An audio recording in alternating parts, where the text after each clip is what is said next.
So what's up? Magandang araw sa inyong lahat mga kamamay. So once again, this is Mamay Love Advice upang magbigay ulit sa inyo ng ilang mga dagdag kaalaman tungkol sa inyong buhay pag-ibig. Alright? So at this moment of time mga kamamay, ang pag-uusapan natin at magiging topic natin ngayong araw na to is mga bagay na kailangan mong gawin upang matakot ang isang lalaki na mawala ka sa kanya. Ayan, so mga girls, eto para na naman sa inyo ang ating tips na pag-uusapan. Sana po masundan ninyo ang ilang mga tips na ibibigay ko at sigurado ako na makakatulong ito sa inyong buhay pag-ibig. So hanggang dulo tapusin nyo sana at sa dulo nito may ibibigay akong isang napakagandang tips para sa ganon is matakot ang isang lalaki na mawala ka sa buhay niya. Okay? Hit mo na yung subscribe button and notification bell. Simulan na natin ang ating topic ngayong araw na to. So ano nga ba yung mga bagay na kailangan mong gawin upang matakot ang isang lalaki na mawala ka sa kanya?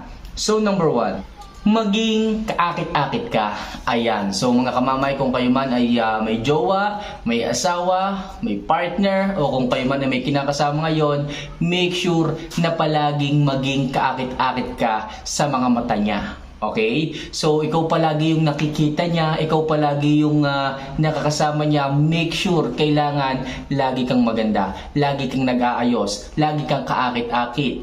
Yung pananamit mo, ayusin mo. Make sure na maganda yan sa mata ng jowa mo, sa mata ng partner mo, at sigurado ako, matatakot ang mga yan na mawala ka sa kanila kapag lagi kang ayos manamit at kaakit-akit ka sa kanilang paningin. Okay? Bakit? Hindi kasi nila magagawa magtampo sa inyo ng matagal. Bakit?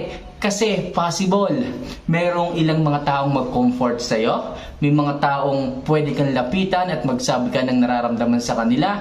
Pwedeng kapag ka iniwan ka ng lalaki, makakilala ka ng iba. So madali ka kasing makakahanap ng iba, makakahanap ng kalagayan ng loob kasi nga kaakit-akit ka. Kasi nga maganda ka sa paningin, kasi nga maganda kang babae.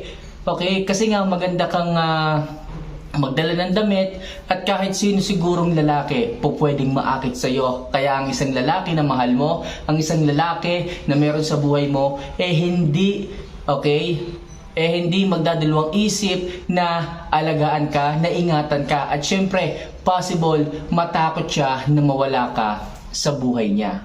Okay, kaya yung number 1 tips ko sa inyo mga kamamay, kailangan maging kaakit-akit ka palagi sa mata ng partner mo. Okay? So number 2, matatakot ang isang lalaki na mawala ka sa buhay niya kapag supportive ka sa kanya. Okay? Sa lahat ng plano niya, sa lahat ng pangarap niya, sa lahat ng gusto niyang gawin sa kanyang buhay, pag nalaman at nararamdaman ng isang lalaki na palagi ka lang nakasuporta sa kanya, lagi mo lang siyang i-cheer up, okay? Hindi ka umaalis sa kanyang likod.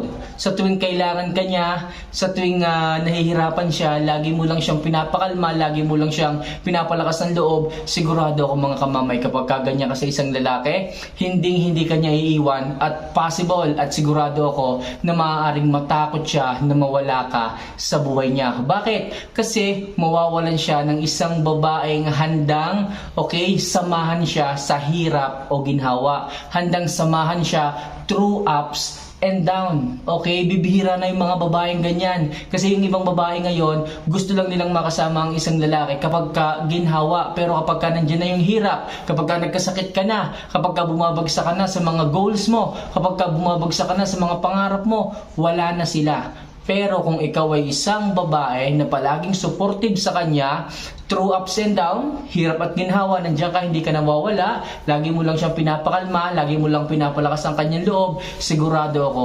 hindi ka mawawala sa kanyang buhay. At matatakot yan na mawala ka sa kanya. Kaya bilang isang babae, gawan mo ng paraan na maging supportive ka at maging attentive ka sa lahat ng panahon na kailangan kanya. Okay?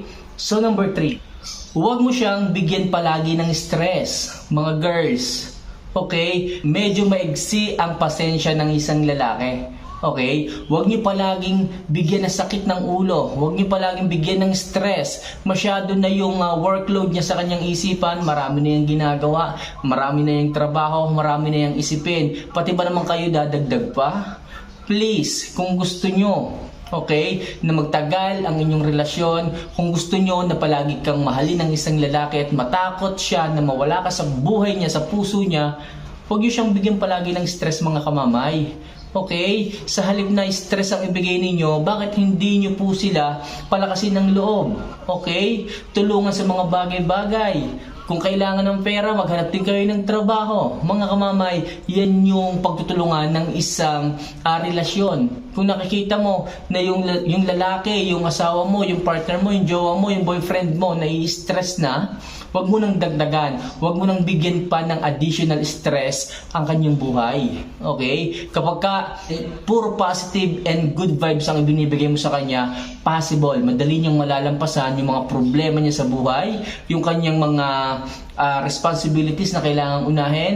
So makakatulong po yun mga kamamay kapag lagi ka lang nakasuporta sa kanya, lagi mo lang siyang pinapalakas ng loob at hindi mo siya binibigyan ng stress. Pag uwi niya ng bahay, salubungin mo. Okay, kamustahin mo yung araw niya. Kung medyo mapait yung nangyari sa trabaho, kung masyadong pagod sa trabaho, ipagluto mo, ipaghayin mo. Okay, i-massage mo. Basta lahat ng po pwedeng gawin. Okay? Para kumalma ang isang lalaki, para maging stress-free ang isang lalaki kahit paano, gawin mo. Diyan sa paraang yan mga kamamay, mga girl, sigurado ako, yung loob ng isang lalaki makukuha nyo.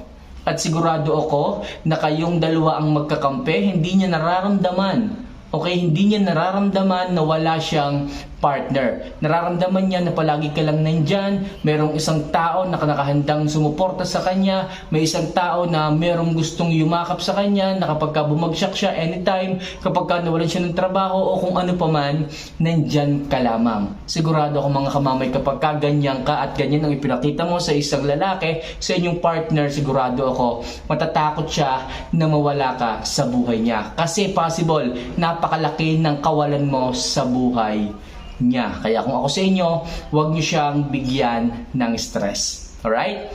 So next, i-appreciate mo lahat ng mga bagay na ginagawa niya. Okay? Kung kayo man ay medyo matagal na sa relasyon, meron na kayong pamilya, lahat ng kanyang ginagawa, lahat ng kanyang ipinupundar sa bahay, lahat ng kanyang binibili, lahat ng kanyang ginagawa para sa inyo, i-appreciate nyo po mga kamamay. Kasi para sa isang lalaki, kapag na-appreciate mo yung mga bagay na naipupundar niya, mga bagay na naibibigay niya sa'yo, talagang napakasaya ng isang lalaki kapag gano'n. At hindi siya mapapagod at magsasawa na magbigay sa'yo o magpundar o bumili ng mga bagay-bagay para sa inyong relasyon. So mga kamamay, lahat ng mga bagay kahit maliliit, i-appreciate mo po basta galing sa isang lalaki. Kapag ganyan na na-feel o naramdaman ng isang lalaki na inyong pinapahalagahan lahat ng ibinibigay niya, maliit man o malaki, mas mamahalin ka pa niya lalo. Mas matatakot siya na mawala ka sa buhay niya o sa puso niya. Okay? So next, huwag pabayaan ang sarili. Mga kamamay, napakahalaga nito. Para sa ganon, matakot ang isang lalaki na mawala ka sa buhay niya, make sure na bigyan nyo ng halaga ang inyong sarili. Magayos kayo, okay? Mag-self-improve kayo. Maghanap kayo ng trabaho, magpasok kayo ng pera sa inyong relasyon at sigurado ako mga kamamay, talagang mas aalagaan kayo, mas mamahalin kayo at matatakot ang isang lalaki na mawala ka sa buhay niya kapag kaganyan.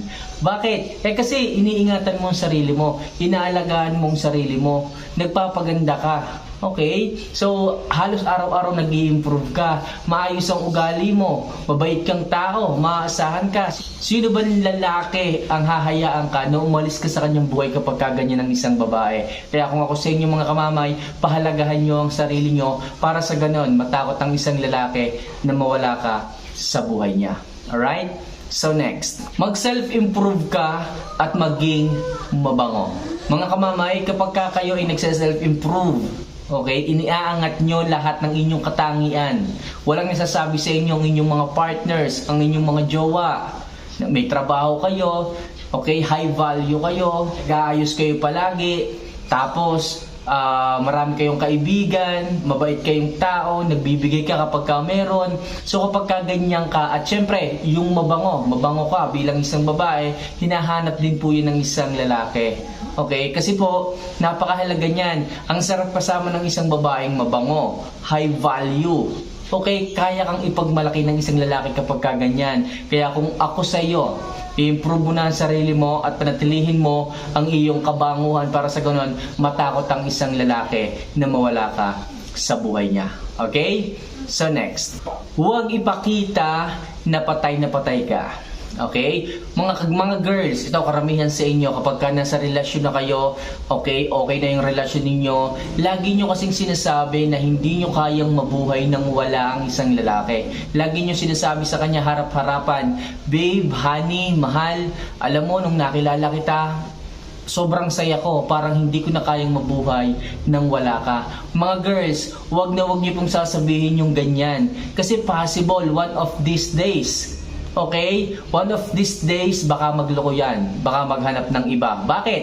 Kasi, hindi mo kayang mabuhay nang wala siya. Kaya kahit anong gawin niya sa relasyon ninyo, hindi mo siya magagawang iwan. Hindi mo siya magagawang ipagpalit. Bakit? Ikaw na nagsabi. Ika nga ang sariling isda ay nahuhuli sa kanyang sariling bibig. Kaya kung ako sa inyo mga kamamay, huwag niyo pong sabihin yan. Kasi gagawin ng lalaki yung mga bagay na hindi mo sinasabi.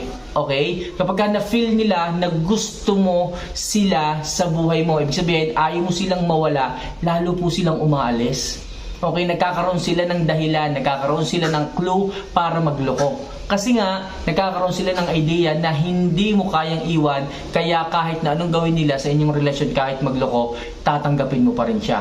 Kaya mga girls, huwag niyo pong sasabihin yan. Huwag niyo sasabihin na patay ka palagi sa kanya, hindi mo kaya ang mawala siya sa buhay mo, hindi tatakbo, iikot ang mundo mo nang wala ka. Kapag ka ganyan mga kamamay, sinasabi ko, magsisisi ka sa bandang uli. Okay? So and last, ito yung pinakamahalaga dito. Be a good listener. Mga kamamay, sa lahat ng babae dyan, kapag ka ang isang lalaki, okay, minsan nakagawa ng pagkakamali, okay, huwag niyo pong bungangaan. Sa halip, tanungin ninyo at matuto kayong makinig. Bakit niya nagawa? Anong pagkukulang mo sa kanya? So, matuto kayong makinig. Baka kasi mamaya, meron siyang gustong sabihin na hindi mo naman pinakikinggan. Meron siyang gustong i-open up sa'yo na hindi na pala healthy ang inyong relasyon pero wala kang ginagawa kundi ang magbunganga. Kundi ang magsalita na kung ano-ano at hindi mo pinakikinggan yung side niya.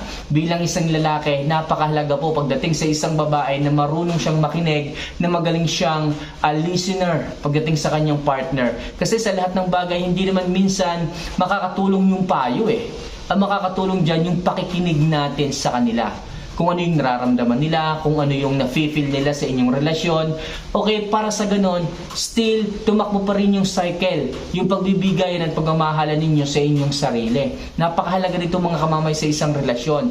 Para matakot ang isang lalaki na mawala ka sa buhay niya, ipakita mo na handa kang makinig sa kanya, handa kang maghintay para sa kanya, handa kang magstay sa kanya kahit na anong mangyari. Okay? So iparamdam mo lang sa kanya, sabihin mo lang sa kanya na handa kang makinig sa lahat ng bagay. Kung napapagod na siya, makinig ka pa rin. Okay? Sabihin lang niya yung mga bagay-bagay. At sigurado ako mga kamamay, kapag ka good listener ka, marunong kang makinig sa mga sinasabi ng partner mo, sigurado ako matatakot yan na mawala ka sa buhay niya. Kasi sino ba namang lalaki, okay, ang maghahanap ng iba at ipagpapalit ang isang babaeng marunong makinig, marunong pakinggan yung kanyang hinaing at payo. Okay, kapag kaganyan, sigurado ako, number 1 tips ko yan mga kamamay, alagaan nyo po yung inyong kakayahan na makinig, okay, sa inyong mga partner. Sigurado ako, mamahalin ka ng isang lalaki at natatakot siya na mawala ka sa buhay niya. Alright? So mga kamamay, if ever na gusto nyo rin ng mga ganitong klase pa ng mga videos, may isa pa tayong channel, Home of Love Advice, pwede nyo po yung puntahan, bisitahin at mag-subscribe dahil nag-upload din po ako dyan ng mga love advice na kagaya nito na maaaring makatulong sa inyong buhay, pag-ibig. So mga kamamay, kung sa tingin nyo nagustuhan nyo yung video ito, i-drop up mo naman sa comment section ng pangalan mo at kung taga saan ka, para sa ganun, may shoutout kita next video. Okay, once again, this is Mama Love Advice. See you for our next vlog. Paalam.